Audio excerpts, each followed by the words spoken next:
Muy buenas tardes a todos los presentes. Les saluda Franco Jaimes.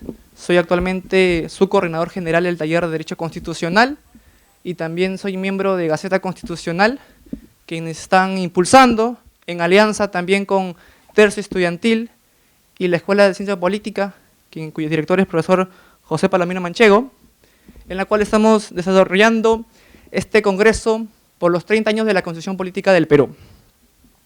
En primer lugar, quisiera conceder la palabra a Lona Sánchez, quien va a realizar las palabras de inauguración y por la cual le solicitaría un aplauso, por favor.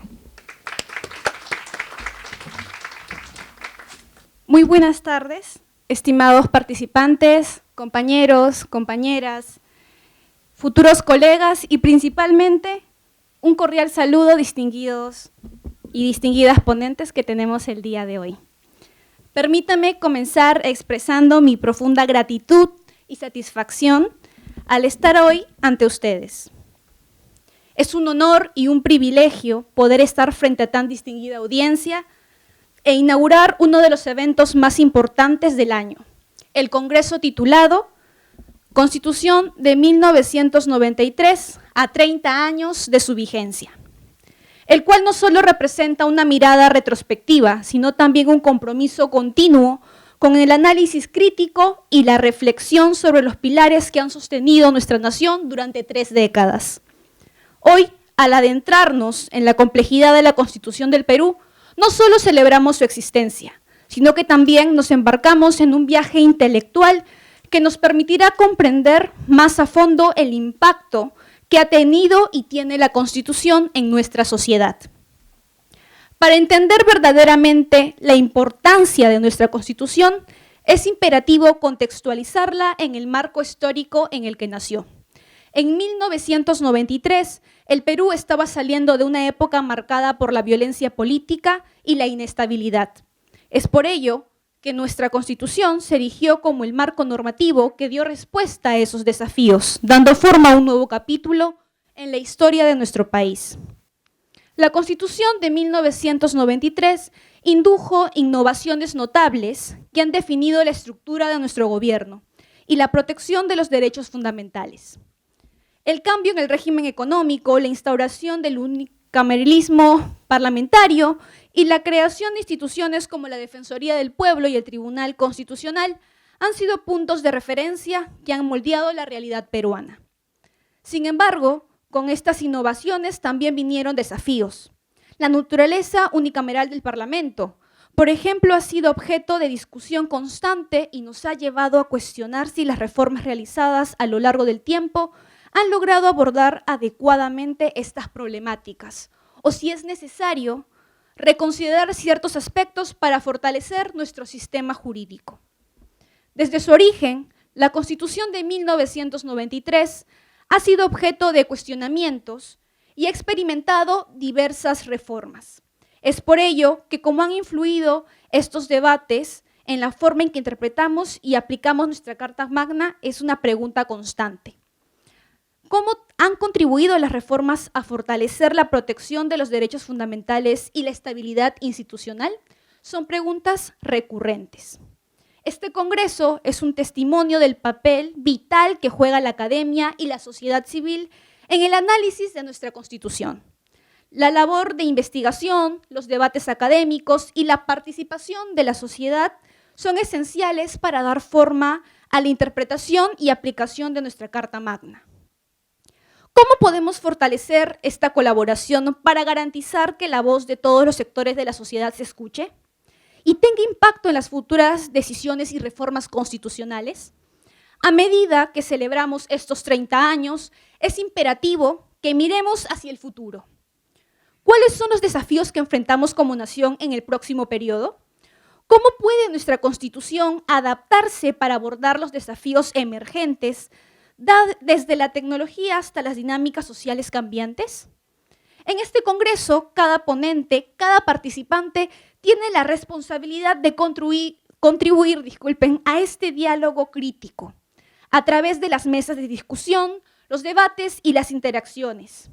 Estamos forjando el camino para comprender no solo el pasado y el presente, sino también para moldear el futuro de nuestro país. Antes de concluir, quiero destacar la importancia de la colaboración interinstitucional, pues esta ha hecho posible la realización de este congreso. Agradezco sinceramente el apoyo incondicional de Gaceta Constitucional y Procesal Constitucional, cuya visión y dedicación han sido fundamentales para la concepción y ejecución de este evento. Juntos hemos trabajado arduamente para garantizar que este congreso no solo sea un espacio académico enriquecedor, sino también un foro que promueva el diálogo y la reflexión crítica sobre nuestra Constitución. Asimismo, quiero extender un especial agradecimiento a la Escuela Profesional de Ciencias Políticas de la Universidad Nacional Mayor de San Marcos, al tercio estudiantil mayoría de la Facultad de Derecho y Ciencias Políticas de la misma casa de estudio, pues sin su apoyo nada de esto hubiera podido ser posible. Este congreso no solo es una celebración de los 30 años de nuestra Constitución, sino también un testimonio del compromiso de diversas instituciones y personas por promover el conocimiento y el debate académico. Como representante del Taller de Derecho Constitucional, me enorgullece ver cómo la colaboración ha dado sus frutos, creando un espacio donde expertos, académicos y estudiantes puedan unirse para explorar críticamente el impacto de nuestra Constitución en la realidad peruana. Insto a todos los participantes a aprovechar al máximo esta oportunidad de intercambio y aprendizaje, pues contamos con la participación de destacados y destacadas ponentes en la materia, muchos de ellos docentes de nuestra casa de estudios, como el profesor Raúl Chaname Orbe, Juan Manuel Sosa Sacio, Silvia Sánchez Gómez, Ana Neira, María Elena Guerra, Luis Sáenz Dávalos, Karina Paza del Carpio, entre otros muchos más. Que este congreso sirva como plataforma para construir puentes, compartir ideas y fomentar la comprensión mutua en nuestra comunidad académica. En nombre de todo el equipo organizador, agradezco su presencia y participación. Que estos días sean de reflexión profunda, diálogo fructífero y enriquecimiento mutuo. Sin más preámbulos, declaro oficialmente inaugurado el Congreso Constitucional de 1993 a 30 años de su vigencia. Que comience el diálogo y que este evento sea un hito en nuestro continuo esfuerzo por comprender y mejorar nuestra realidad constitucional. Muchas gracias.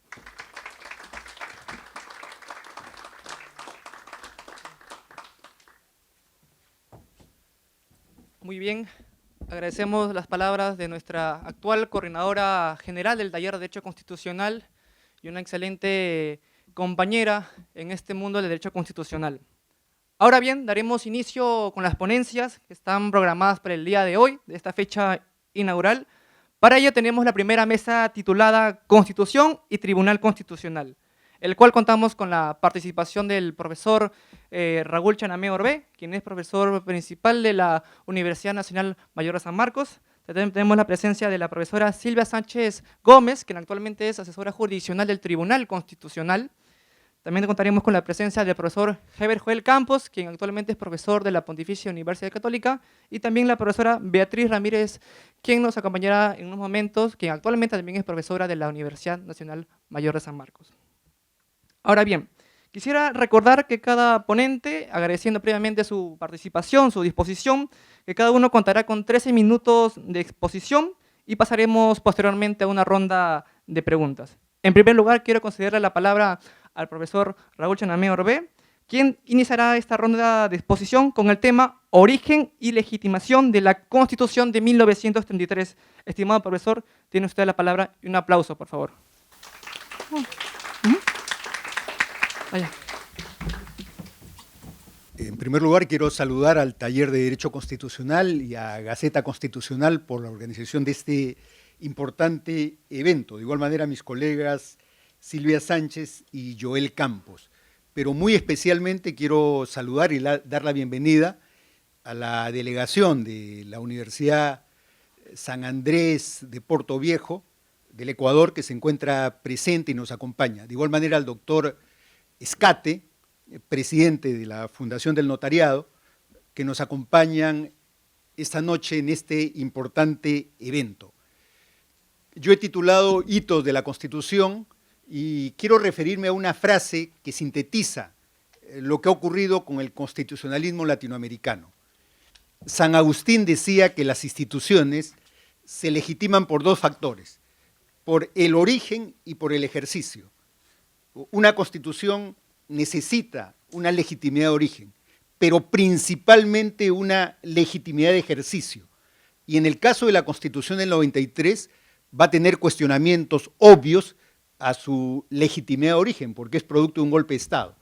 Pero en el ejercicio, es la tesis que yo traigo a esta ponencia, se ha podido legitimizar a partir de un conjunto de sentencias y resoluciones que ha tenido el Tribunal Constitucional.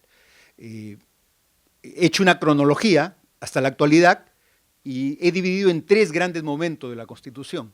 Un primer momento que va a tener el origen, las instituciones que trae, el Tribunal Constitucional, la Defensoría del Pueblo, el Habeas Data, etcétera, etcétera.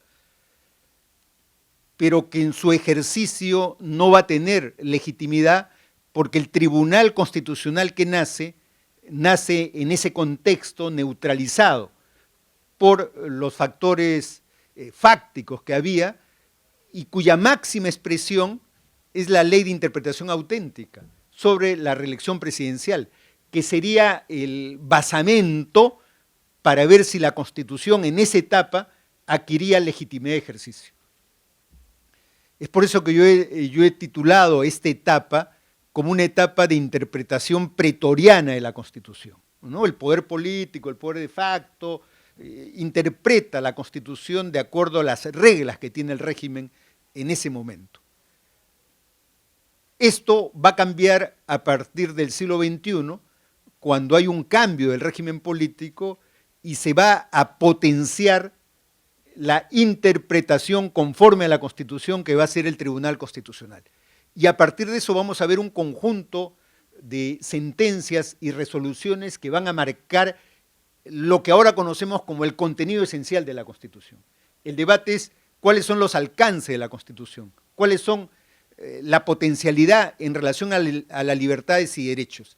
Y allí yo voy a señalar que hay un conjunto de sentencias desde el año 2004, desde el año 2002, perdón, la sentencia 0014 del año 2002, que va a marcar un derrotero en relación a la legitimidad de la Constitución y el camino para reformarla o finalmente cambiarla, ¿no? Se establece parámetros. Y también la sentencia 050 del año 2024, que señala que la Constitución nominalmente tiene identidades, que esas identidades, incluso un cambio, una transformación de la Constitución, no se pueden soslayar. Señala esta sentencia que las identidades de la Constitución están determinadas por la dignidad de la persona humana, que sería un artículo irreformable de la Constitución, el régimen económico de la economía social de mercado y el régimen republicano como fundamento del orden constitucional peruano. Y por lo tanto, el Tribunal Constitucional empieza a potenciar lo que no ha hecho el legislador ordinario ni el propio Tribunal Constitucional presidente.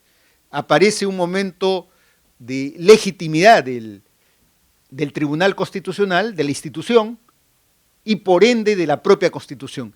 Y surgen un conjunto de sentencias que nos lleva a la academia a debatir, a potenciar y ver las bondades y potencialidad que tiene la Constitución. El caso Karen Mañuca, que ha sido siempre materia de exámenes, análisis, sobre la identidad dinámica, y aparece pues una Constitución no estática, sino una Constitución dinámica, que da respuestas a las demandas constantes que tiene la sociedad sobre derechos de naturaleza subjetiva. El caso Rosado Adanaqué sobre la libertad religiosa, que va a ser muy importante para establecer cuáles son los alcances que tiene el artículo 2 y cuáles son los límites que tiene el artículo 50 de la Constitución, ¿no? ¿Qué modelo laico establece la República Peruana? Van a ser potenciados por estas sentencias y van a surgir un conjunto de reformas como el derecho al agua, como la mutación constitucional que aparece nítida en la Constitución, y también el tema del control de convencionalidad, tema que se mantiene en debate hasta el día de hoy, pero la Constitución potencia la interpretación de la cuarta disposición final de la Constitución, que establece que la interpretación de la Constitución tiene que hacerse conforme a la Convención Americana de Derechos Humanos. Y eso es un giro importante que va a dar el orden constitucional peruano, estableciendo no solamente viendo la controversia interna, sino también fijándonos en la Convención, en sus sentencias y en sus resoluciones. Y entonces aparece una dinámica que legitima socialmente no solo al tribunal, sino principalmente a la Constitución. O sea, el espacio de deliberación, de controversias, de conflictos humanos, se lleva a la Constitución. Y la Constitución empieza a resolver con una interpretación conforme controversias que el país no había podido superar. Pero creo yo que hay un déficit, y esa es mi segunda tesis. Creo que tenemos un problema que recorre América Latina y que ya lo había identificado Giovanni Sartori en Ingeniería Constitucional Comparada. Sartori había dicho que los problemas constitucionales de América Latina no estaban vinculados a los derechos y libertades. Decía Sartori, son densos en América Latina. América Latina tiene para exportar derechos nominales, ¿no? Derecho al agua, ¿no? Derecho a internet, que he visto que están debatiendo. Claro, tenemos bastantes derechos. Sartori decía, el problema no está ahí, el problema está en la parte orgánica de la Constitución.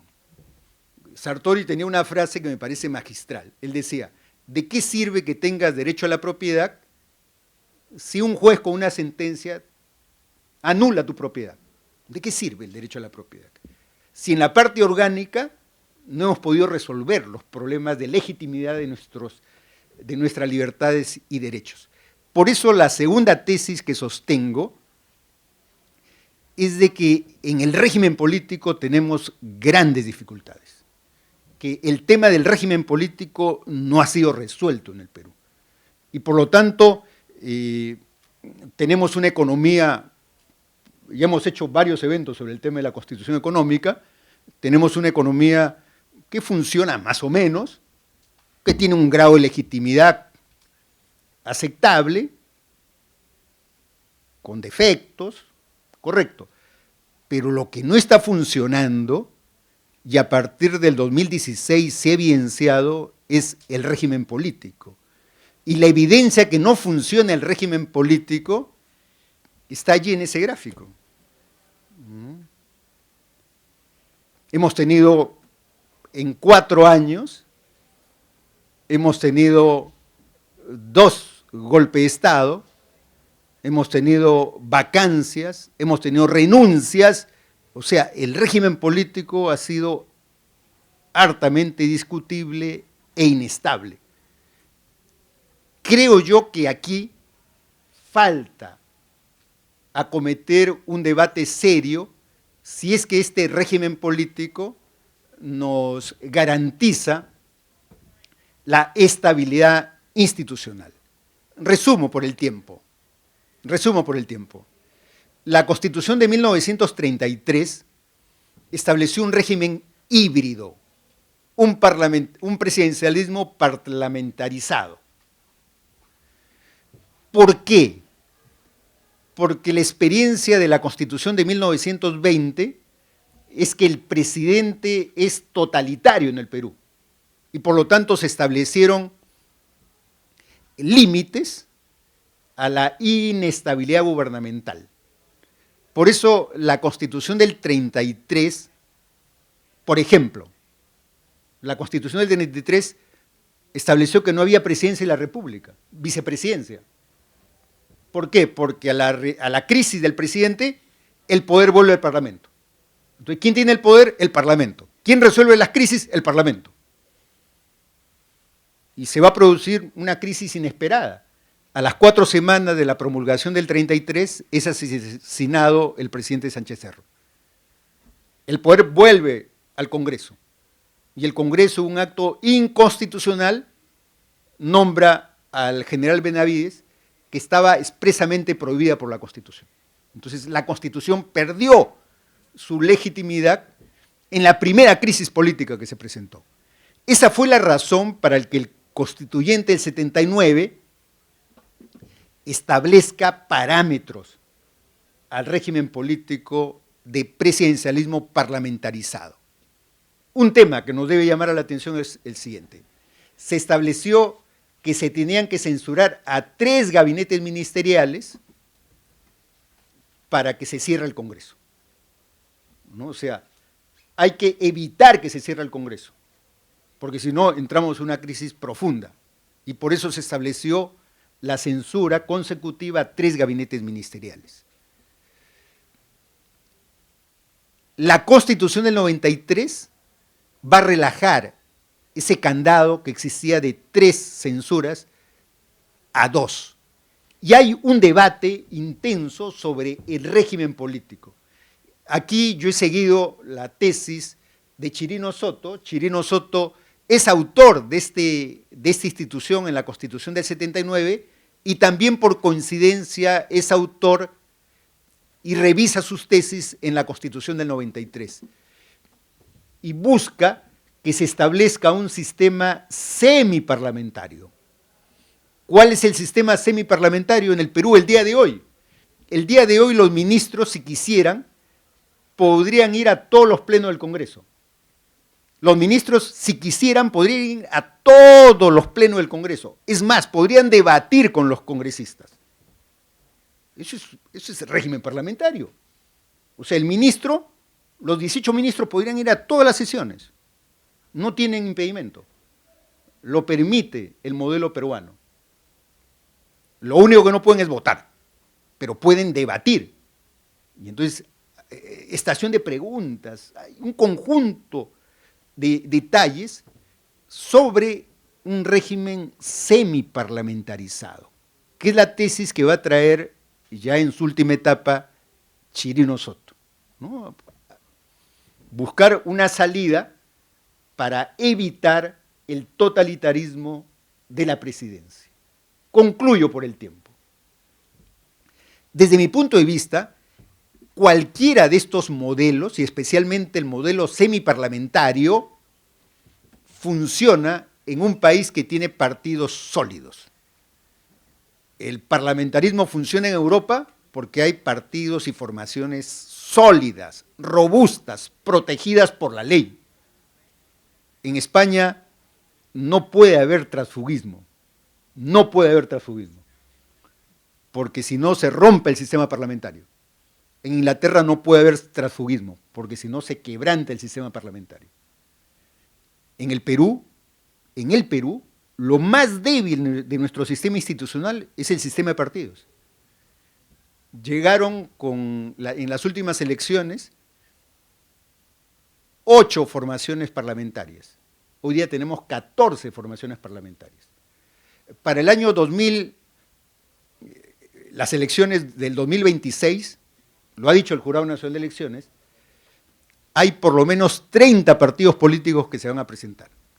30 partidos políticos absolutamente inéditos, nuevos. No estamos hablando de los partidos que ya están en el Parlamento, sino son partidos absolutamente nuevos. No hay reelección. Y entonces, ese no es una fórmula ideal para un modelo parlamentario.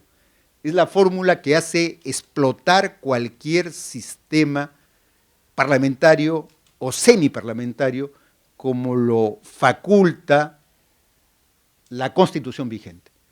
Por lo tanto, creo que la duración de la Constitución del 93 está basada en la segunda tesis, que es la legitimidad de ejercicio de la Constitución. Pero la Constitución, si quiere tener futuro, tiene que reformar necesariamente el régimen político. Tenemos que discutir seriamente qué ajustamos, qué quitamos, qué ponemos, dónde ponemos el énfasis en el régimen político. Creo yo que los partidos políticos tienen que volver a ser correas de transmisión de opiniones políticas sólidas, programáticas, que permitan dar estabilidad al régimen político. Esa es la gran tarea de los próximos años en el Perú, para darle legitimidad al sistema democrático. Muchas gracias por su atención.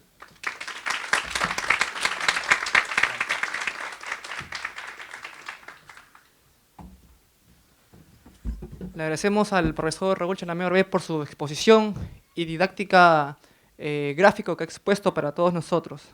Ahora bien, quisiera darle el paso a la profesora Silvia Sánchez Gómez, quien ella expondrá con el tema Constitucionalismo y Control Judicial en el Perú, y por la cual recibimos un aplauso y le invito al estrado, por favor.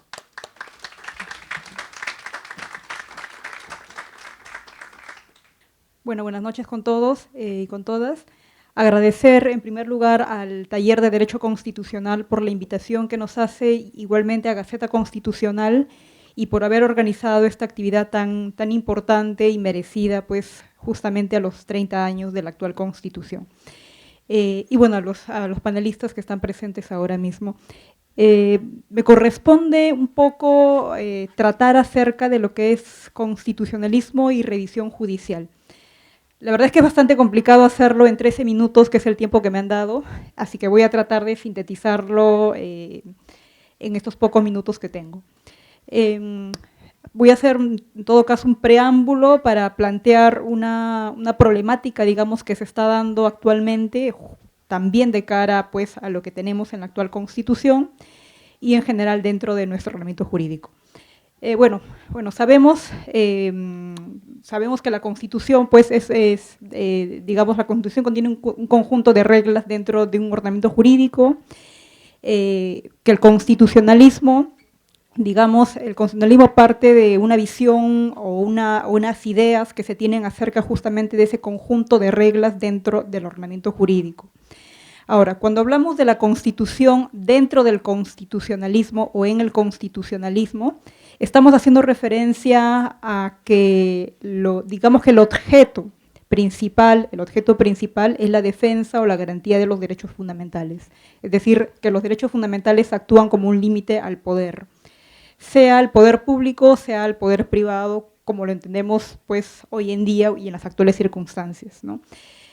Ahora, como parte de este hecho, es decir, del ejercicio de los derechos fundamentales como un límite hacia el poder público, hacia el poder privado, pues surge también justamente el cómo garantizar los derechos fundamentales, ¿no? Justo el profesor Chanamé decía hace un momento, la actual Constitución, por ejemplo, nuestra actual Constitución contiene un catálogo extenso de derechos fundamentales, ¿cierto? De derechos, de bienes, principios, etcétera, ¿no? Y bueno, que encuentra una problemática básicamente en la parte orgánica de la Constitución, pero también, lógicamente, lo que vemos todos los días, al día a día, es el cómo garantizar el ejercicio efectivo de estos derechos que tenemos dentro del contenido constitucional, ¿no? Y claro, parte de esta garantía justamente nace, valga la redundancia, a partir de los procesos constitucionales, ¿no? Procesos constitucionales que también están incorporados en la Constitución, particularmente el artículo 200 de la Constitución. Ahora, cuando hablamos de control judicial, estamos haciendo referencia, pues, a aquella práctica jurídica de otorgarle a las Cortes, a los tribunales, pues, la potestad de ejercer un control respecto de las normas o actos, si hablamos del Estado, pues de otros órganos o poderes del Estado, ¿no? Estamos haciendo referencia a esto. Ahora, específicamente si hablamos de control constitucional, pues definitivamente que tenemos un modelo de jurisdicción constitucional, tal y cual está trazado en la Constitución y las normas que desarrollan la Constitución en ese sentido, como el Código Procesal Constitucional, pues donde tenemos a un órgano especializado que garantiza no solamente la supremacía constitucional, sino también el ejercicio efectivo de los derechos fundamentales a través de los procesos de tutela de derechos, los procesos constitucionales, como es el Tribunal Constitucional, pero también nuestro modelo de jurisdicción constitucional incorpora, pues, el ejercicio, la defensa, la garantía de los derechos fundamentales a través del Poder Judicial o incluso de otros órganos o instancias jurisdiccionales. Ahora, reitero, ¿no? Insisto en la garantía de los derechos fundamentales, en el ejercicio efectivo de los derechos fundamentales a través de diversos mecanismos, pues que se van desarrollando, digamos, en los últimos decenios, últimos años, por ejemplo, como una figura que me parece también va a hacer referencia a la profesora Beatriz Ramírez, que es el estado de cosas inconstitucional o las denominadas sentencias estructurales, ¿no? Las sentencias estructurales son decisiones expedidas por los tribunales o las cortes con el objeto de revertir violaciones sistemáticas, masivas, generalizadas de derechos fundamentales, ¿no? Es decir, a esta noción de procesos constitucionales que tenemos en torno a la Constitución como protección de derechos individuales, también están claros los difusos, pero no tenemos, por lo menos reconocida en la Constitución ni en ninguna otra norma dentro del ordenamiento jurídico, pues justamente la garantía jurisdiccional a través de este tipo de sentencias que querrámoslo o no, pues digamos que es un instrumento, es un mecanismo, es una herramienta que está siendo utilizada por el Tribunal Constitucional desde el año 2004 en nuestro país, y pues hoy en día, por ejemplo, incluso jueces de primera instancia y salas de diversas cortes a nivel nacional están expidiendo este tipo de fallos o de sentencias. Ahora, ¿cuál sería la problemática o dónde viene la problemática en este caso, ¿no? Decía entonces que la garantía o el ejercicio efectivo de los derechos fundamentales es demasiado, muy importante dentro de un Estado constitucional, ¿no? Dentro de un Estado democrático constitucional, que es, digamos, que el tipo de Estado en el cual nos encontramos en el Perú. Entonces decía que existe una problemática en torno a esto porque el Tribunal Constitucional, así como diversos órganos jurisdiccionales, están expidiendo ese tipo de fallos, de sentencias estructurales, que, repito, tratan de revertir violaciones masivas, generalizadas, a diferencia del amparo individual, del habeas corpus individual, del habeas data de carácter individual, etcétera, ¿no? Sin perjuicio, no voy a entrar a hablar acerca de los orígenes o el desarrollo de esta figura, ¿no? Me tomaría probablemente muchos minutos u horas más hablando de esto, pues de sus orígenes en los Estados Unidos, de la figura del estado de cosas inconstitucional en la Corte Constitucional de Colombia, etcétera, ¿no? Pero lo que quiero recalcar en todo caso es que no existiendo una figura como esta regulada dentro de nuestro ordenamiento jurídico, está siendo ejercitada, está siendo aplicada, ¿no? Incluso el año 2018 y el año 2021, el actual Tribunal Constitucional, en ejercicio de la autonomía procesal que tiene, emitió una resolución administrativa prácticamente reconociendo este tipo de decisión judicial, ¿no? Porque es un tipo de decisión judicial, y creó pues un sistema de supervisión de las sentencias del Tribunal Constitucional, así le llamó, ¿no? Sistema de supervisión de sentencias del Tribunal Constitucional.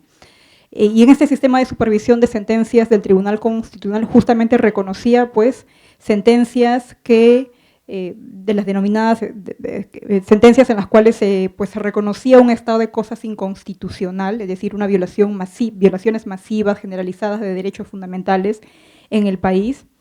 El Tribunal Constitucional, según el último informe de la Defensoría del Pueblo emitida hace unas semanas, publicada hace unas semanas incluso, señaló pues que el Tribunal Constitucional ha emitido, por lo menos hasta el año 2021, más de 22 sentencias estructurales o que reconocen un estado de cosas inconstitucional. A pesar de esto, a pesar de que, como les comentaba, a nivel nacional, pues diversos órganos jurisdiccionales están expidiendo este tipo de fallos, pues el año pasado el Tribunal Constitucional deja sin efecto esta resolución administrativa y acaba con esta herramienta, por lo menos me refiero a la herramienta de supervisión o sistema de supervisión de las decisiones del Tribunal Constitucional, ¿no? Y el tema es que, digamos que se genera una problemática. Tengo entendido que se hizo sobre todo básicamente las posiciones que se dieron en torno a dejar sin efecto este sistema de supervisión, iba en torno a que no era una figura que estaba regulada normativamente dentro de nuestro ordenamiento jurídico, ni reconocida por la Constitución, ni reconocida por ninguna otra norma de carácter legal, etc. Entonces, por lo tanto, dejaron sin efecto esta norma y cuando uno, pues, digamos que son sentencias muy importantes, ¿no? Son sentencias que marcan o han marcado hitos incluso dentro de nuestro sistema jurídico, sistema constitucional en el Perú, porque hay casos bastante conocidos sobre esto, ¿no? Por ejemplo, el caso de las hermanas Ciesas sobre derecho a la educación de personas en zonas rurales o de extrema pobreza, por ejemplo, el caso de la quechohablante, el caso de la señora Gladys Díaz Cáceres de Tinoco, por ejemplo, acerca del derecho a la identidad, por ejemplo, ¿no? Entonces, tenemos sentencias muy importantes, sin perjuicio de las críticas o los cuestionamientos que pueden haber contra esta herramienta o contra este mecanismo. Reitero, el tribunal pues, ha expedido diversos fallos, a nivel nacional se están expidiendo también este tipo de fallos, y pues se dejó sin efecto finalmente el sistema de supervisión de las sentencias que ya expidió el Tribunal Constitucional. Cuando uno revisa estas sentencias, que lógicamente, según nuestro sistema jurídico, se originaron pues en el Poder Judicial, ¿no? Porque son casos de amparos, habeas corpus, etcétera. Uno ve, por ejemplo, que existe una resolución en cada uno de ellos de archivo, ¿no? A pesar de que el tribunal intentó ejecutarlas o trató de ejecutarlas durante algún tiempo, pues no se logró una ejecución definitiva, el cumplimiento de este tipo de sentencias que me parece que son bastante importantes. Y pues tenemos resoluciones de archivo de parte del Poder Judicial respecto de estos expedientes. ¿Qué pasó entonces? Ha pasado que pues la ejecución, la implementación de ese tipo de sentencias ha quedado en el limbo jurídico, es decir, han quedado inejecutables, inejecutadas, ¿cierto?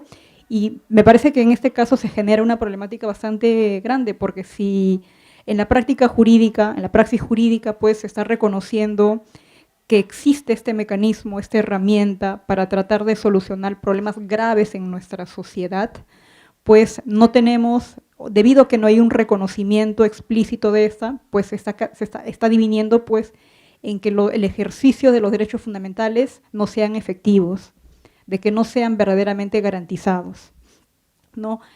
Digo esto porque, por ejemplo, en otros países ese tipo de sentencias también se dan en diferentes casos, no solamente en el Perú, sino también en países como Costa Rica, Chile, Brasil, Colombia mismo, Argentina. Argentina, por ejemplo, tiene una cláusula en la Constitución sobre el reconocimiento del amparo colectivo, y a través de este mecanismo de amparo colectivo, algo muy similar a la acción de clase que hay en los Estados Unidos, por ejemplo, pues Argentina puede emitir fallos estructurales también, que lo ha hecho en diversos casos, ¿no? Entonces, digamos que se genera esta problemática y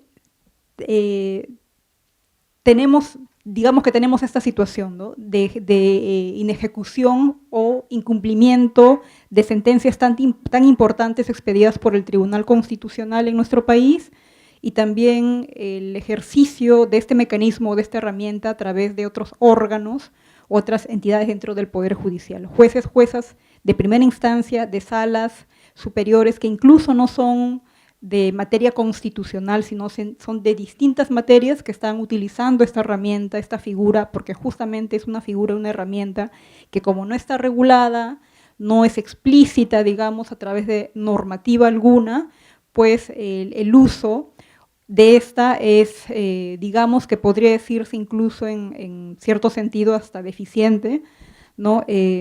Porque digamos que es cierto, ¿no? Cuando hablamos de las sentencias estructurales tienen distintos matices, incluso los países, la práctica jurídica de los tribunales o las cortes no llegan a ponerse de acuerdo, pero finalmente el objetivo último es el ejercicio o la garantía de los derechos fundamentales, ¿no? Que es lo principal y digamos que es el objeto también, parte de lo que es el Estado constitucional o lo que persigue nuestra Constitución.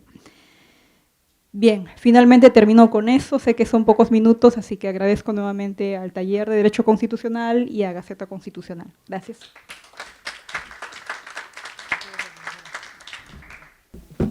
En efecto, es una gran problemática el tema de la ejecución de las sentencias estructurales, que en las cuales sus efectos van mucho más allá de las partes que se encuentran en un proceso, ¿no? Ahora bien, agradeciendo las palabras, la exposición de la profesora Silvia Sánchez, quisiera invitar al profesor Heber Joel Campos, quien disertará sobre el tema justicia constitucional y su relación entre poderes, un tema que está muy en boga en la actualidad. Un aplauso, por favor, para el profesor.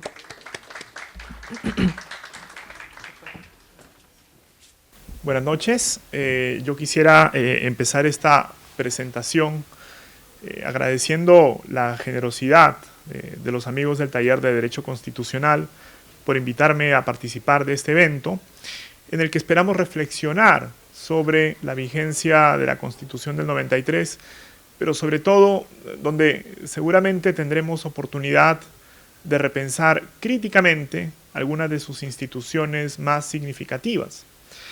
En mi caso, tengo el encargo de discutir, de plantear algunas ideas en torno al rol de la justicia constitucional en la consolidación y en la, diré, forma de concebir los alcances del principio de separación de poderes, sobre todo en un contexto tan especial como el de nuestro país, ¿no?, que afronta desde hace ya varios años una crisis política, diré, endémica. Y aquí creo que es importante establecer un primer punto de partida, ¿no? Es decir, un poco esta discusión se inscribe en un escenario especialmente complejo y divisivo. Y este punto de partida tiene que ver un poco con lo que hace un momento comentaba el profesor Chanamé Orbe, ¿no? Él decía, el gran problema del constitucionalismo peruano, o por lo menos el gran problema del constitucionalismo peruano en la actualidad, tiene que ver con las deficiencias del régimen político. Y yo coincido con esa apreciación. Me parece que si algo hemos aprendido en el último lustro es a resaltar la importancia que cumple la Constitución orgánica, no solamente para la garantía de un adecuado equilibrio de poderes, sino, y fundamentalmente diré, para la protección y garantía incluso de nuestros propios derechos fundamentales. Y ahí, claro, aparece de forma extremadamente clara la discusión acerca del sistema de gobierno de nuestro país, ¿no? Siempre se ha dicho, el sistema de gobierno peruano tiene unas características, ¿no?, y tiene unos elementos que lo hacen distinto a muchos otros países de la región. Eso es verdad, pero creo que a veces se pierde de vista el matiz por el cual esa afirmación es correcta. Y aquí me permitiré brevemente plantear, digamos, una primera aproximación a ese aspecto. Lo que se dice es que el sistema de gobierno peruano es un sistema de base presidencial, pero con injertos propios del sistema parlamentario, ¿no? Es un poco, digamos, la mirada que recurrentemente aparece en la apreciación de destacados juristas y politólogos, ¿no? El sistema de gobierno peruano es un sistema híbrido o de presidencialismo atenuado. Y claro, un poco lo que se dice es que eso eventualmente tiene como correlato situaciones en las cuales el presidente se ve un poco, digamos, sujeto, ¿no?, por las intemperancias de una momentánea mayoría parlamentaria, ¿no? Y que eso pues naturalmente conlleva problemas de gobernabilidad, problemas de estabilidad política. Esa afirmación es cierta, insisto, pero me da la impresión que se pierden de vista algunos matices. Yo creo que el sistema de gobierno peruano efectivamente es un sistema de gobierno híbrido, pero que presenta una peculiaridad que difícilmente vamos a encontrar en experiencia comparada. Y esa peculiaridad consiste en la incorporación de un factor que a veces no advertimos lo suficiente, que tiene que ver con lo que los politólogos denominan la lógica del gobierno asimétrico, ¿no? Es decir, la situación que se presenta cuando el partido del presidente no tiene la mayoría absoluta, o al menos relativa, en el Congreso. Entonces, claro, cuando esa situación se presenta, el sistema de gobierno peruano acentúa sus rasgos parlamentaristas. Es decir, cada vez que el presidente no tiene mayoría parlamentaria, o por lo menos una mayoría que le permita contrapesar de manera efectiva los embates de la oposición en el Congreso, tiende a aparecer de forma elocuente, enfática, la presencia del modelo parlamentario, o por lo menos de muchos de los componentes del sistema parlamentario que anidan en el sistema de gobierno híbrido de nuestro país. Pero, como contrapeso a esa perspectiva, también ocurre la situación contraria. Es decir, el evento según el cual el presidente sí tiene mayoría absoluta o relativa en el Congreso. Cuando eso ocurre, los rasgos presidenciales del sistema son los que tienen mayor presencia, tienen mayor instancia. Y así incluso podemos llegar pues a situaciones de un presidencialismo exacerbado. O sea, cuando el presidente tiene el control férreo del Parlamento, el sistema deviene en incluso hiperpresidencial, porque el presidente concentra demasiado poder. Por lo general, y por lo menos si tomamos como referencia los últimos 40 años, sin considerar esta última etapa, el presidente siempre ha tenido una mayoría al menos relativa en el Congreso. En algunos casos, esa mayoría ha sido absoluta, como pasó durante el periodo 95-2000, con la segunda reelección de Fujimori. Fujimori tuvo en esa oportunidad el control del 55% de todo el Parlamento. Y con eso, pues naturalmente tenía un control prácticamente absoluto de la política en ese entonces. Pero luego lo que hemos tenido más bien son experiencias en donde el partido del presidente, sin tener una mayoría tan firme, tan robusta, ha tenido con todo una mayoría lo suficientemente grande como para evitar que generen, que surjan incentivos que inviten al Parlamento a doblegar al Poder Ejecutivo. Ese ha sido el caso, por ejemplo, del gobierno de Alan García, probablemente entre el año 85 y 90. Ese ha sido posiblemente el caso del gobierno del presidente Toledo, ¿no?, entre el año 2001 y 2006. El caso del presidente García en su segundo periodo, ¿no?, entre el año 2006 y 2011. Y también, seguramente el caso del presidente Humala, entre el año 2011 y 2016.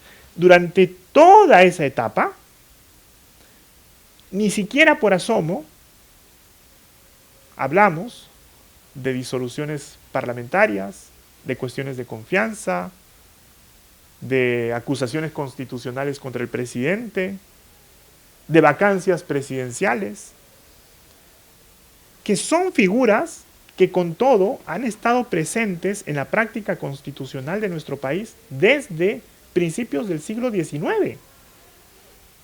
O sea, la figura, por ejemplo, de la vacancia presidencial por la causal de incapacidad moral permanente es una figura que nos acompaña desde la Constitución de 1839.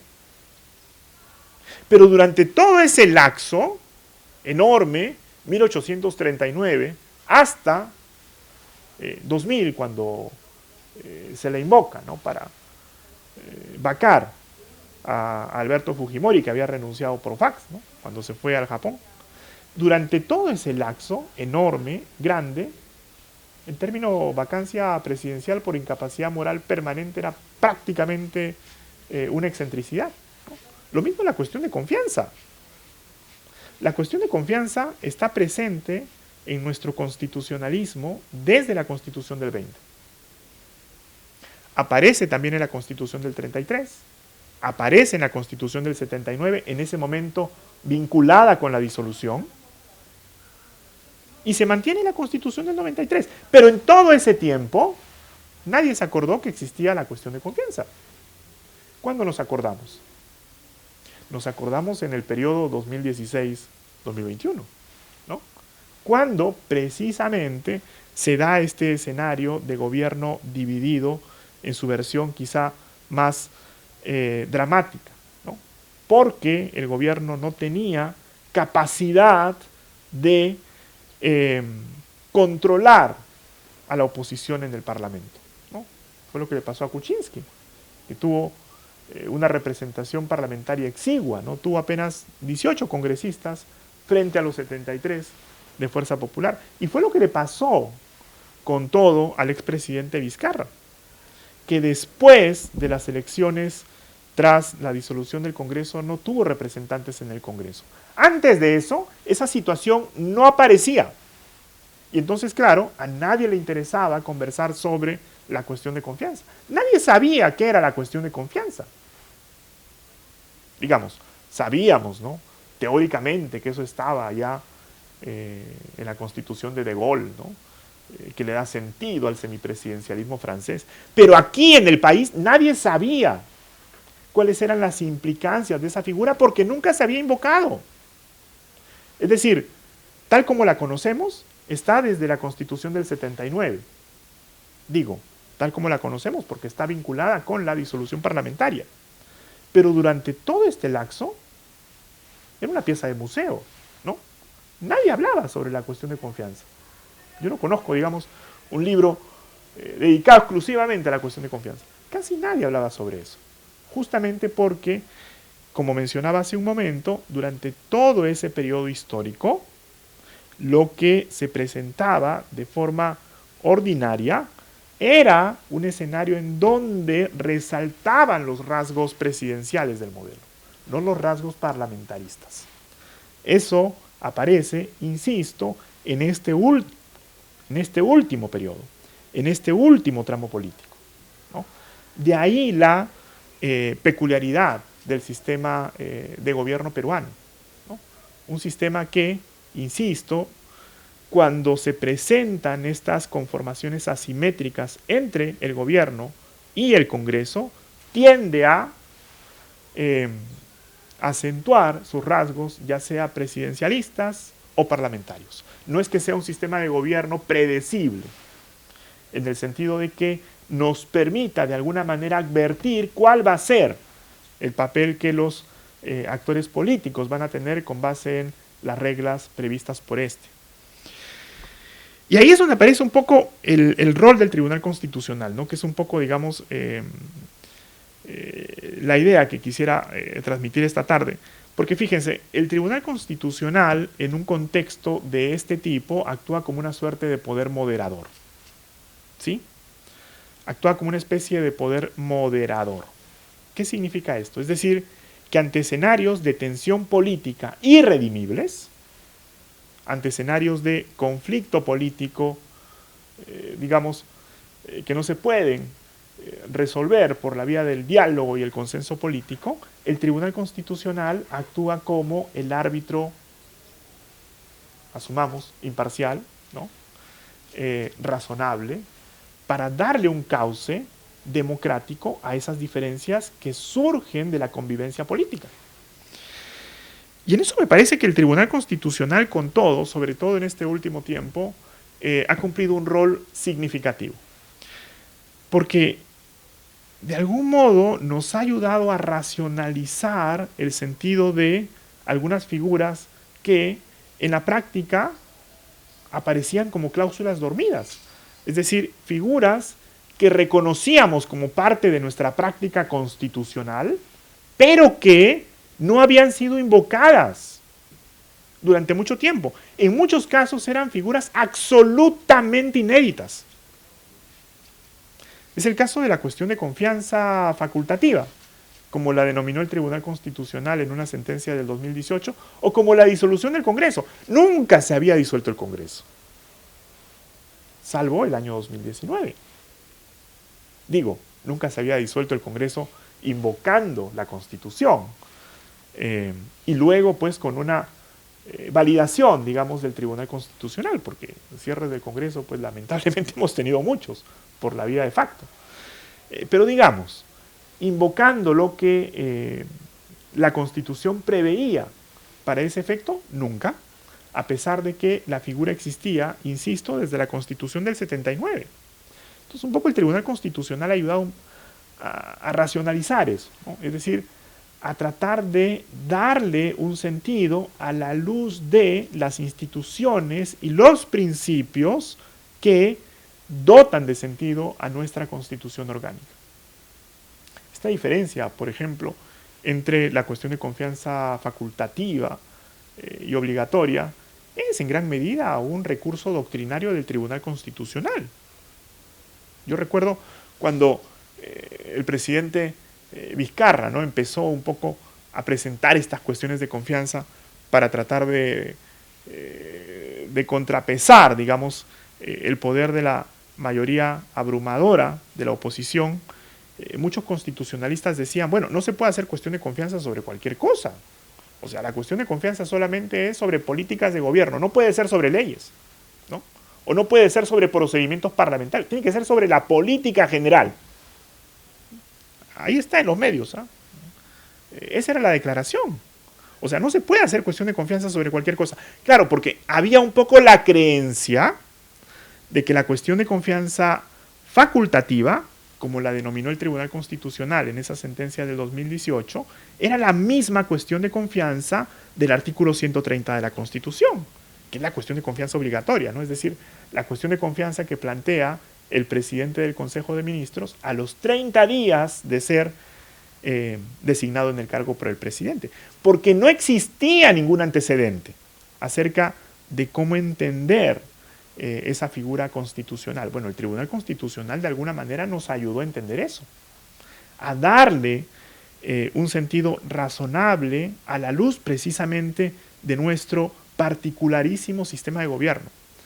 En ese sentido yo creo que aportó, ¿no?, a nuestra comprensión de la Constitución orgánica, como también lo hizo con el caso de la disolución, ¿no?, aunque algunos piensan que en ese extremo su lectura, digamos, de la Constitución no fue la más feliz, pero digamos, hizo un esfuerzo de racionalización de la figura ahí donde no existía nada.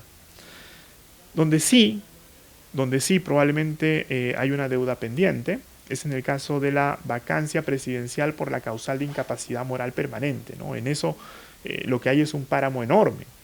O sea, cuando se presentó la demanda competencial por el caso del expresidente Vizcarra para que el Tribunal Constitucional se pronunciara, el tribunal declaró improcedente la demanda por un argumento formal, ¿no? Dijo, bueno, al señor ya lo han vacado, no tiene sentido que me pronuncie, sustracción de la materia. Y evitó desarrollar desde una perspectiva, digamos, jurídica, ¿no?, a partir naturalmente de sus competencias interpretativas, evitó establecer cuáles podrían ser los alcances y sentidos razonables de esa figura tan cuestionada que está presente también en nuestro sistema de gobierno. Entonces yo pensaría que sí, que efectivamente el Tribunal Constitucional, sobre todo en este último tramo, ha contribuido a, primero, poner de relieve la importancia de la Constitución orgánica, pero al mismo tiempo a actualizar muchos de los sentidos interpretativos vinculados con figuras dormidas en la Constitución. Y como tercer punto, con esto, digamos, termino mi presentación, porque el tiempo lamentablemente es muy corto. Estas reflexiones del Tribunal Constitucional se hicieron a la luz también de una perspectiva sobre el principio de separación de poderes, ¿no? El Tribunal Constitucional considera que el principio de separación de poderes tiene rasgos de identidad y resalta básicamente 4, ¿no? Dice, el principio de separación de poderes debe entenderse como identificación de competencias y funciones constitucionales, ¿no? Lo que tradicionalmente, digamos, se entendía como la división rígida, ¿no? Y estricta de los poderes, pero no solamente es eso, también es colaboración entre poderes, con base en el principio de lealtad constitucional. Los poderes no es que desarrollen competencias constitucionales de manera aislada, no solipsista, al margen de, no, sino que también lo hacen en colaboración con otros poderes, porque lo que se busca es realizar los contenidos de la Constitución. Y está naturalmente pues esta perspectiva, ¿no? del balance y contrapeso de poderes, ¿no? Que es otro rasgo de identidad que el Tribunal Constitucional adhiere al principio de separación de poderes. Y finalmente lo que el Tribunal Constitucional denomina como la solución democrática, ¿no? Es decir, ahí donde nos enfrentamos a conflictos o enfrentamientos políticos irredimibles, la Constitución ofrece vías institucionales para superar las diferencias políticas, ¿no? Es decir, en un escenario de consolidación de la democracia, en lugar de optar por las vías de facto, como lamentablemente pues, ha ocurrido muchas veces en nuestra historia, optamos por vías civilizadas para superar nuestras diferencias, ¿no? Esas vías, por ejemplo, implican el recurso a la cuestión de confianza y la disolución. Y naturalmente el llamado a nuevas elecciones para que el pueblo sea el que determine quién, desde su perspectiva, tiene la razón en ese conflicto político que motivó un desenlace tan dramático como la disolución del Congreso. En fin, el Tribunal Constitucional, digamos un poco lo que dice es, el principio de separación de poderes incorpora un poco estas dimensiones. Y ahí yo tengo una crítica y una observación. Mi crítica es que, naturalmente, el Tribunal Constitucional, al reconocer, ¿no? estos elementos o dimensiones en torno al principio de separación de poderes, reivindica también una tradición política que probablemente tiene su punto de inicio en el modelo político americano, ¿no? De finales del siglo XVIII, ¿no? Toda esta lógica que está muy bien retratada en los ensayos del federalista, ¿no? Es decir, esta lógica de que el poder está en capacidad de limitar el poder a través de la identificación de parcelas, ¿no? O de competencias específicas, de tal manera que nadie pueda, digamos, abusar del mismo en detrimento de nosotros el pueblo. Claro, hay una línea, digamos, muy clara en esa perspectiva que desarrolla el Tribunal Constitucional con esa tradición que proviene del liberalismo americano de finales del siglo XVIII. Y aquí mi crítica. Yo creo que esa perspectiva, siendo legítima, siendo importante, siendo necesaria, siendo significativa, siendo democrática, es insuficiente. Me da la impresión que pensamos la Constitución Orgánica desde una perspectiva que asume que la política se desarrolla a través única y exclusivamente de nuestros representantes, ¿no? Es decir, los ciudadanos únicamente participamos del proceso de toma de decisiones políticas a través de la elección de nuestros representantes. Y son ellos, al final del día, los que, en nuestro nombre, deben asumir el liderazgo, digamos, del Estado. Eso está bien, pero demanda, me parece, una perspectiva complementaria, ¿no? Yo creo que hace falta repensar la Constitución Orgánica para identificar el espacio que le corresponde asumir a los ciudadanos de manera más intensa, de manera más directa en ese proceso deliberativo, ¿no? Y creo que nuestro constitucionalismo en ese aspecto aún tiene una deuda muy grande. Cuando uno piensa, por ejemplo, en nuestras instituciones políticas, se va a encontrar que muy pocas de ellas hacen referencia a vías para promover la participación de los ciudadanos. siendo que nuestro constitucionalismo histórico con todo sí mantenía alguno de esos caminos, ¿no? Antes de la Constitución del 79, por ejemplo, existía la figura de la renovación por mitades y por tercios del Congreso, que era claramente, digamos, una figura que contribuía a garantizar la participación efectiva de los ciudadanos en ese proceso de toma de decisiones políticas. Nuestro constitucionalismo actual pareciera que ha olvidado esa tradición y ha suprimido esos espacios participativos, y creo que en eso bien haríamos en recuperar algunos de esos elementos que, como muchas cosas en nuestro país, pareciera han quedado en el Museo de la Historia. Muchas gracias.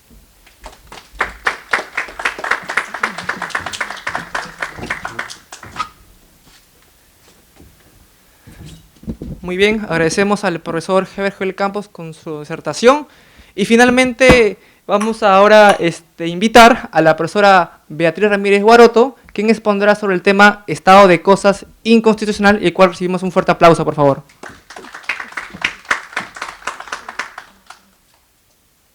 Muchas gracias, muy buenas noches a todas y a todos. Quiero empezar saludando a Silvia y a Ever, que es una alegría compartir con ellos el panel. En mi caso me han pedido presentar una investigación que actualicé sobre un tema que fue con el que obtuve yo mi grado de maestría en Derecho Constitucional, que es el Estado de Cosas Inconstitucional. Esta es una actualización de la investigación que yo hice al 2013, que fue el año en el que obtuve el magíster en Derecho Constitucional, y lo que he hecho es actualizarla para una publicación colectiva que saldrá, entiendo, en las siguientes semanas, con Gaceta Constitucional, sobre cómo el estado de cosas ahora se presenta al 2023. Entonces, lo que he hecho es un análisis desde el origen hasta los siguientes 10 años. Ha coincidido también con que la Defensoría del Pueblo ha hecho su propio balance, entonces varias cosas coinciden desde mi lectura con lo que tiene la Defensoría, pero hay algunos quizás ángulos diferentes de análisis que son los que voy a presentar. Una primera cosa que creo que es importante tener presente, se ve acá muy chiquito, pero digamos lo voy a desarrollar, es que esta es una figura que nace, voy a retrocederlo acá, es una figura que nace de la jurisprudencia colombiana. Ahí se puede ver que es una figura que nace de un desarrollo jurisprudencial que ha sido gradual. En Colombia misma no ha nacido de la misma forma y no se ha desarrollado de una forma uniforme, sino que gradualmente ha ido mejorándose. Y me quisiera centrar en estas dos variables, 1 y 2. Los rasgos que definen un estado de cosas inconstitucional en Colombia son 2. Y aquí hay que decir que como no tiene una creación normativa, la base de la creación está en el estudio de la jurisprudencia. Entonces, para el estudio de esta figura, revisé obviamente la jurisprudencia colombiana y a la doctrina colombiana. Son 2 rasgos que vamos a ver que en el Perú no se cumplen. El primer rasgo es que haya una afectación múltiple de derechos, reiterada, grave, y el segundo es que se requiera un ajuste de carácter estructural, es decir, que la causa de la vulneración de derechos sea estructural. En la mayoría de casos en Colombia han habido procesos constitucionales previos, lo que se llaman allá tutelas, y lo que se hace a través del estado de cosas inconstitucional es dar órdenes a diversas autoridades públicas a través de mecanismos especiales de seguimiento que se han ido perfeccionando con el tiempo, y el efecto de eso es que se amplía la, digamos, vocación interpartes que tienen las tutelas, como todos los procesos constitucionales. En el caso peruano, si tuviéramos que hacer el comparativo, que fue lo que yo hice muchos años atrás y que he actualizado, en el Perú lo que nosotros podemos ver es que también es una figura de creación jurisprudencial como eco de Colombia, porque tampoco tiene una norma, o sea, ninguna norma, ni el actual Código Procesal Constitucional lo menciona, pero los elementos no se cumplen de la misma forma. Es decir, el elemento primero, que es que hay una afectación de derechos que afecta a muchas personas, se cumple, pero el de la afectación estructural, es decir, que haya un problema público de naturaleza estructural, no se cumple en todos los casos. Ahora vamos a cuantificar eso. No siempre han habido procedimientos previos constitucionales en los temas que se ha declarado estados de cosas inconstitucional, como se ha habido en Colombia.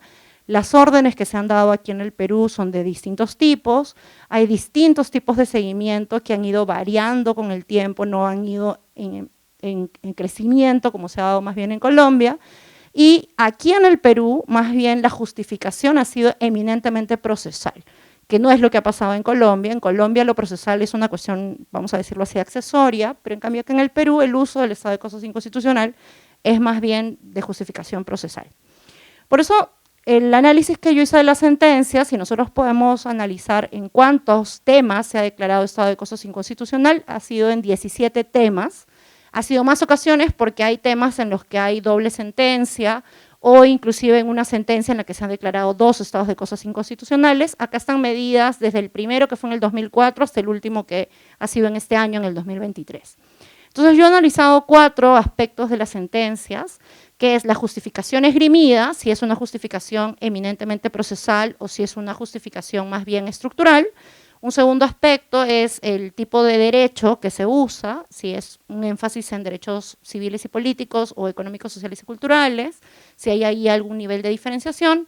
El tercero es el tipo de remedios, si son remedios cerrados o remedios abiertos los que se piden. Y el último es el mecanismo de monitoreo, si es un monitoreo débil, un monitoreo intermedio o un monitoreo fuerte. Entendiendo por eso que un monitoreo débil es lo típico, que es el juzgado de ejecución al que le toca básicamente hacerse cargo. Un monitoreo intermedio, aquel en que se le encarga, por ejemplo, la Defensoría del Pueblo que haga un informe. Y el monitoreo fuerte, aquel en el que el mismo Tribunal Constitucional conserva el seguimiento. Si uno sigue un poco esta línea de análisis y vamos campo por campo, lo que podemos ver es que en el 88% de los casos, o sea, la gran mayoría, la justificación es procesal. En el Perú, solamente en el 12% de los casos, los estados de cosas inconstitucionales se han hecho para resolver problemas públicos o estructurales. En la mayor parte de casos, la razón ha sido básicamente ampliar los efectos interpartes de las sentencias. Eso es una de las cosas que yo más critico desde hace 10 años, porque eso supone un desaprovechamiento de las potencialidades que tiene esta figura y de lo que se usa usualmente en el derecho comparado, véase Colombia, ¿no? Se supone que esta es una forma de intervención de la judicatura para resolver problemas complejos, es excepcional, plantea una forma de mirada sobre el rol de la jurisdicción en el Estado constitucional, pero en el Perú básicamente eso no se complejiza porque se usa básicamente cuando quieres aplicar un caso a otro caso. Lo segundo, que es en materia de cuáles son los derechos que se analizan, es en lo que menos hay conflictos en el Perú. Aquí en el 100% de los casos, se da por asumido que todos los derechos son justiciables, se han trabajado derechos civiles, políticos, económicos, sociales, culturales, derechos ambientales, digamos, todo el tipo de derechos se aceptan para estado de cosas inconstitucional. En el tercero, que tiene que ver con la política de remedios, allí hay, digamos, un 2-3, es decir, en las 2/3 partes de los casos, los remedios son precisos, es decir, al tribunal se le ocurren las soluciones, al tribunal se le ocurre cuál es la mejor forma de resolver, y en 1/3 de los casos recién, más bien, el tribunal deja lo que la doctrina llama medidas abiertas, es decir, da algunos lineamientos de soluciones con cargo a que se diseñen por parte de las autoridades competentes recién el remedio correspondiente. Vamos a ver que en la teoría lo que te dicen es que lo peor que puedes hacer es tener remedios cerrados, lo mejor que deberías hacer es tener remedios abiertos, porque la experticia de cómo solucionar un problema público nunca la tiene la jurisdicción, siempre la tienen los actores involucrados y por lo tanto que la jurisdicción dé remedios cerrados no es la mejor medida para solucionar algo. Y lo último, que es el tema del monitoreo, es quizás en donde está el punto más crítico en el Perú. Si ustedes ven allí, la mitad de los casos, 53%, tiene un monitoreo débil, es decir, el juzgado de ejecución es el que tiene que hacerse cargo. En 1/4 parte de los casos se le encarga, por ejemplo, a la Defensoría del Pueblo que haga algún informe o que se den algunos informes al juzgado, y solamente en 1/4 parte de los casos es que el tribunal ha conservado para sí el mecanismo de seguimiento. ¿Esto por qué es relevante? Porque en la doctrina comparada, lo vamos a ver, solamente en aquellos casos en los que hay un monitoreo fuerte, se puede decir que hay un mediano éxito o posibilidad de éxito en un caso estructural. Y en los últimos años, ese monitoreo fuerte estuvo vigente más o menos 2 años en un mecanismo que tuvo el Tribunal Constitucional, y digo tuvo porque ya no existe y pueden ver, se creó en junio del 2020, que es el Sistema de Supervisión de Cumplimiento de Sentencias, que desapareció en diciembre pasado porque el colegiado actual consideró que no tenían base normativa para ello y por lo tanto este sistema de seguimiento de sentencias desapareció. Las sentencias que se consideran de monitoreo fuerte son aquellas sentencias en las que el tribunal convocó a audiencias para hacer expresamente seguimiento de qué tanto se había ejecutado o no sus propios mandatos. Si queremos entonces, por ejemplo, ver cuáles fueron los alcances de este sistema, fueron 4 casos en donde se hicieron inclusive autos de supervisión y son los únicos en los que en estricto uno puede decir, más o menos como se da en el caso colombiano, que hubo un seguimiento fuerte porque el tribunal pidió informes, el tribunal convocó audiencia y además evaluó y emitió periódicamente al menos, cierto tipo de información respecto de cómo se avanzaba en una materia. Si concluimos entonces, 3 ideas de base son las que dejaría para la reflexión del rol que puede tener un tribunal constitucional en un país. Cuando uno mira la experiencia comparada, toda la literatura comparada sobre sentencias estructurales, lo que dicen es que la única combinación posible que hace cierto el rol de un tribunal constitucional, que le da algún sentido, es combinar derechos fuertes, que no es ningún problema, o sea, un tribunal que asuma derechos fuertes no es ninguna novedad. Pero los otros 2 factores sí son particularmente relevantes. Órdenes de carácter amplio, es decir, un tribunal que con modestia asuma que no puede diseñar las respuestas a los casos, sino que abra más bien a un proceso de seguimiento fuerte para que sean las actoras o los actores involucrados quienes diseñen los remedios. En el Perú es justamente lo que no tenemos. En el Perú solamente tenemos derechos fuertes, órdenes cerradas y seguimiento débil. Entonces eso ha marcado en la, digamos, infructificidad que tiene la figura en el Perú, ¿no? Si uno además quiere resolver problemas complejos, que es para lo que se supone nace el estado de cosas inconstitucional, también vamos en una desventaja porque en el Perú no se usa para resolver problemas complejos. En el Perú, en el 88% de los casos, se usa para temas procesales. Es decir, se dice expresamente en la sentencia que el estado de cosas inconstitucional es un medio para extender los alcances interpartes de la sentencia, nada más.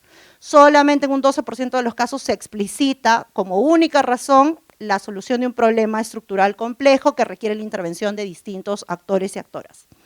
Y una última cosa que pongo como idea, que sería lo que está aquí en color naranja, es que esto obviamente tiene una posición sobre el rol que tiene un tribunal en un Estado democrático, ¿no? Un tribunal constitucional que se considere como un actor relevante dentro de la vida de un Estado democrático, considera a sí mismo que tiene la competencia para hacer seguimiento de sus sentencias e intervenir en un proceso deliberativo. Eso obviamente es una toma de postura, no todo el mundo estará de acuerdo con esa toma de postura, pero el estado de cosas inconstitucional como figura supone que el colegiado asuma que tiene la competencia para hacerle seguimiento a su propia jurisprudencia y supone que el tribunal también asuma que va a tener el rol de hacer, por lo tanto, audiencias posteriores, informes y participar con otros actores en la construcción de la solución.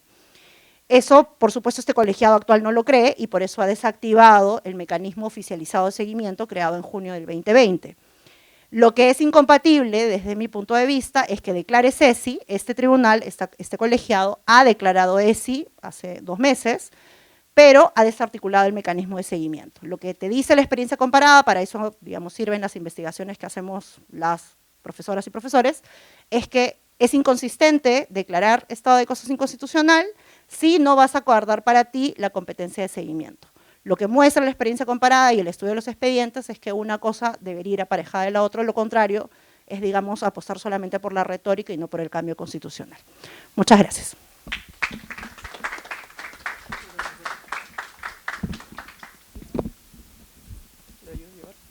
Muy bien, agradeciendo la exposición de la profesora Beatriz Ramírez Guaroto, damos pase a una ronda de preguntas. En realidad hemos planteado hacer una pregunta para los 3, una misma pregunta que se refiere a los retos que enfrenta la justicia constitucional en cada tema que ha expuesto. Por ejemplo, los retos de la justicia constitucional respecto a la relación entre poderes, respecto al control judicial y respecto al estado de cosas inconstitucional. En ese sentido, quisiera darle el pase al profesor Heber Joel. Ahí pueden ver en un micrófono que se encuentra, en ese caso, de la exposición, y en la cual tendrá aproximadamente 5 minutos para que pueda ser respondida. Le doy el pase primero al profesor Heber Joel Campos.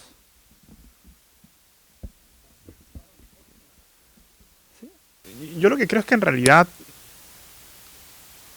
esa pregunta merecería una pregunta previa, ¿no? Yo tengo una preocupación muy grande por el sistema de selección de jueces constitucionales, que es un poco lo que le da sentido a un componente que es determinante para garantizar la imparcialidad de quienes tienen la enorme responsabilidad de administrar justicia constitucional en nuestro país, y que consiste pues en su legitimidad, ¿no? Me da la impresión de que el sistema de selección con el que contamos es un sistema que genera incentivos muchas veces perversos para la cooptación política. No se me malentienda, no quiero decir que los magistrados necesariamente vayan a convertirse en una extensión del órgano que los elige. Lo que quiero decir es que el perfil de juez constitucional, que resulta precisamente del mecanismo de selección previsto en la Constitución y la Ley Orgánica del Tribunal Constitucional, es un perfil que privilegia a aquellos postulantes o aspirantes al cargo de magistrados constitucionales con una presencia o con un vínculo más fuerte con los órganos políticos, sobre todo con aquellos que tienen representación en el Parlamento. Y eso sí me parece de entrada algo que deberíamos corregir. Pienso que quizá una alternativa a ese sistema podría ser un mecanismo que alguna vez tuvimos también en nuestro país, que es el de las ternas, ¿no? Es decir, órganos que presentan candidatos que finalmente pues, son elegidos por el Congreso, pero que están de alguna manera predeterminados por el órgano que los presenta ante el Congreso, ¿no? Antes, al amparo de la Constitución del 79, ¿no? Cuando existía el Tribunal de Garantías Constitucionales, quienes ternaban eran el Poder Judicial, el Poder Ejecutivo y naturalmente pues, el Congreso también tenía participación, ¿no? Los críticos de ese sistema decían que en realidad eso le daba mucha ventaja al gobierno, porque como mencionaba también en mi presentación, si es que el gobierno tenía mayoría en el Congreso, en realidad estaría eligiendo por dos, ¿no? Estaría eligiendo a los candidatos que presenta, pero al mismo tiempo estaría también teniendo ventaja por los candidatos que presente su propio partido político. Pero digamos, más allá de eso, pensaría que un sistema como ese podría tener sentido, ¿no? Sobre todo si es que se le diera la oportunidad a los gremios, a los sindicatos, a la sociedad civil, de presentar también candidatos que se podrían canalizar a través, por ejemplo, de la Defensoría del Pueblo, ¿no? Digo esto por una razón supremamente importante, ¿no? Que tiene que ver un poco con la pregunta que nos ha propuesto Franco, porque yo sí creo que en un contexto como el nuestro, en donde el Tribunal Constitucional tiene la última palabra, no solamente sobre el significado de la Constitución, sino también y sobre todo en la solución de los conflictos y las tensiones políticas, es fundamental que sus integrantes sean personas que gocen de un reconocimiento y de una trayectoria profundamente comprometidas con los valores de la democracia. Cuando eso no es así, me parece que ese rol moderador, ¿no? Que el Tribunal Constitucional tiene, eventualmente se difumina, se pierde y eso, en lugar de contribuir a la solución de nuestros problemas institucionales, puede agudizarlos. Le agradecemos la respuesta del profesor Heber Joel Campos. Ahora le damos pase a la profesora Silvia Sánchez. Sí, bueno, yo coincido casi en todo lo que acaba de comentar Heber Joel. Sí, me parece importante incluso hablar del rol de los tribunales en general y en específico del Tribunal Constitucional, que como lo estábamos comentando también igual Beatriz, Por ejemplo, el Tribunal Constitucional decía, en virtud de esa autonomía procesal, pues genera diversas herramientas o mecanismos a partir de los cuales puede garantizar en mayor medida los derechos fundamentales o, como comentaba también Eber Joel, hacer una labor de moderador o de interpretación del contenido de la Constitución, ¿no? Los tribunales hoy en día y los tribunales que ejercen pues control constitucional de las normas y de los actos del Estado, en específico, en general, poder público, poder privado.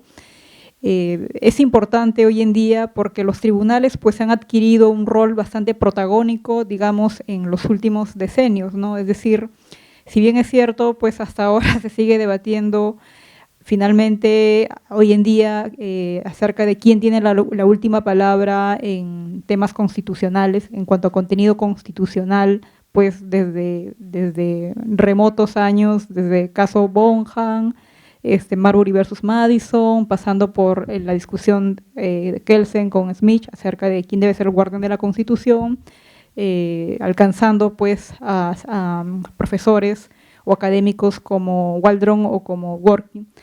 Y claro, eso significa justamente de que hoy en día los tribunales de justicia, y en particular los tribunales que ejercen un control sobre normas y sobre actos, que estas normas y actos sean de conformidad con la Constitución, pues parte también de este activismo judicial con el cual nos hemos encontrado en los últimos decenios, ¿cierto? Del activismo judicial, de este hecho acerca de cómo los tribunales pues están ampliando o expandiendo las funciones tradicionales o aquellas que solían tener, ¿no? Ya no son solamente meros aplicadores de la norma o del derecho, sino que la labor alcanza mucho más allá, ¿no? Ejercen control normativo, control de constitucionalidad de las leyes, en particular Tribunal Constitucional o como órgano especializado o tribunales supremos en otras partes, ¿no? También el control de actos del poder público, de los poderes privados, incluso cuando hablamos de las sentencias estructurales o del estado de cosas inconstitucional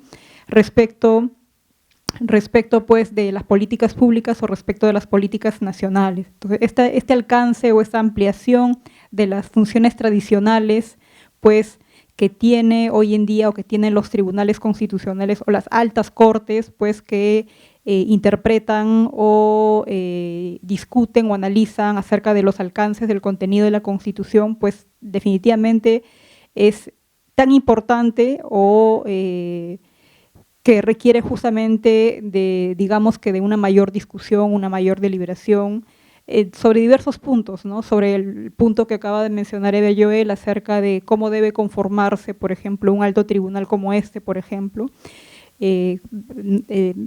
los procedimientos que deben haber, por ejemplo, cuál es el poder que se les puede dar o cuáles son los límites incluso que podrían tener un tribunal constitucional o un alto tribunal que ejerce control constitucional. Entonces, estas cuestiones definitivamente que dan pie justamente a que haya un mayor análisis o una mayor deliberación en torno a todo esto, ¿no? a todos estos temas.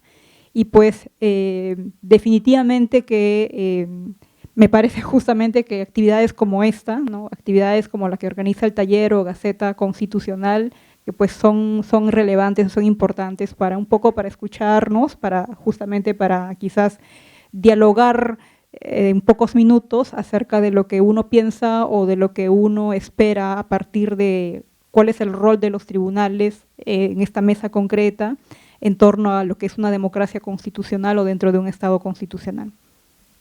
Muchas gracias, estimada profesora Silvia. Finalmente le demos pase a la profesora Beatriz Ramírez. Escuchamos. Muchas gracias. En mi caso yo también coincido con lo que han dicho Eber y Silvia. En relación a lo primero que decía Eber, yo no soy partidaria del sistema de ternas. Hace muchos años yo he señalado que soy más partidaria de concursos públicos, pero más en la fórmula como la que se eligió a la Junta Nacional de Justicia, sabiendo que tampoco es una fórmula perfecta, pero creo que hay que renovar de todo. Creo que los procesos que tenemos actualmente no aseguran una diversidad de la composición y que lo que estamos viendo en la reciente jurisprudencia constitucional, digamos, muestra una suerte de tributariedad al órgano que te eligió, que es uno de los peligros que tiene un órgano constitucional electo por un Congreso.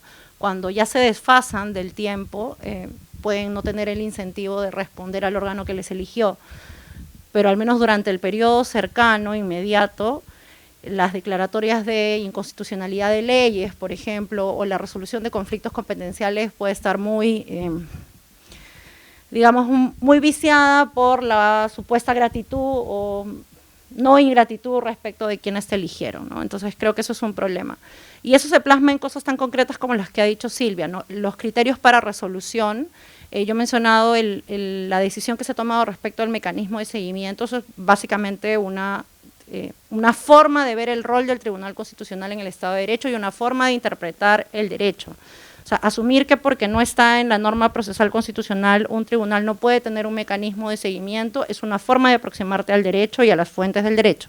No es la única, pero es una forma de. No sé si es la mejor forma para un tribunal constitucional que históricamente ha reivindicado su autonomía procesal, más allá si uno está de acuerdo o no con la autonomía procesal, históricamente el tribunal habría reivindicado para sí, y todos los tribunales reivindican para sí ciertas facultades de seguimiento. Más bien este tribunal parecería, por la fundamentación de la resolución que derogó el sistema de seguimiento, que entiende que en la medida que no tiene una norma habilitante, con una caracterización muy limitada del llamado principio de legalidad, no puede hacerle seguimiento a sus propias sentencias. Entonces, eso obedece a una caracterización de su propio rol y también limita su propia función. Esa es una forma en la que un determinado colegiado estructura su propia presencia pública. Yo no estoy segura de que sea la mejor. Siempre creo que hay que tener un cuidado, que es además un cuidado que hay digamos un debate que hay en el derecho comparado entre un tribunal activista o un tribunal demasiado moderado. Siempre los puntos medios son los más deseables, pero como los puntos medios no son fáciles de construir, veamos en los casos concretos uno se va dando cuenta que cosas están más lejas o más cerca del punto medio. Yo creo que la solución actual de sacrificar el seguimiento de tus propias sentencias nos aleja de ese punto medio, pero dice mucho un poco de la forma de entender la justicia constitucional por el órgano que además cierra instancia en el país, nos gusten o no nos gusten sus criterios en un Estado de Derecho, bueno, eso es lo que hay. Entonces, creería que parte de los retos actuales sería pensar en cuál es el rol de la justicia constitucional más bien para un tribunal que ha decidido, me parece a mí, por su propia jurisprudencia actual, recortar un poco su propio mandato, ¿no? Uno puede seguir el hilo de la jurisprudencia más reciente y el tribunal ha ido generando como cierres a los controles de constitucionalidad en una línea distinta a la que previamente se había hecho. Eso es una forma de concebir la jurisdicción. Yo creo que eso es algo que hay que discutir, al menos en la comunidad académica, ¿no? Si no se va a discutir de una forma más amplia. Pero creo que es algo que hay que discutir porque no es algo que tenga que perdurar necesariamente en el tiempo luego de que este colegiado pase y renovemos el tribunal, ¿no? Lo bueno de las instituciones es que están sujetas siempre a la renovación del poder y eso es siempre una oportunidad para repensar por dónde queremos ir institucionalmente. Gracias. Listo. Muchas gracias por sus palabras, estimada profesora Beatriz Ramírez. Ahora bien, sus palabras finales de esta primera mesa. Yo creo que además es importante en un contexto en el que poco tendemos a reunirnos y reflexionar, pensar en esta Constitución en sus 30 años, con lo polémica que ha sido.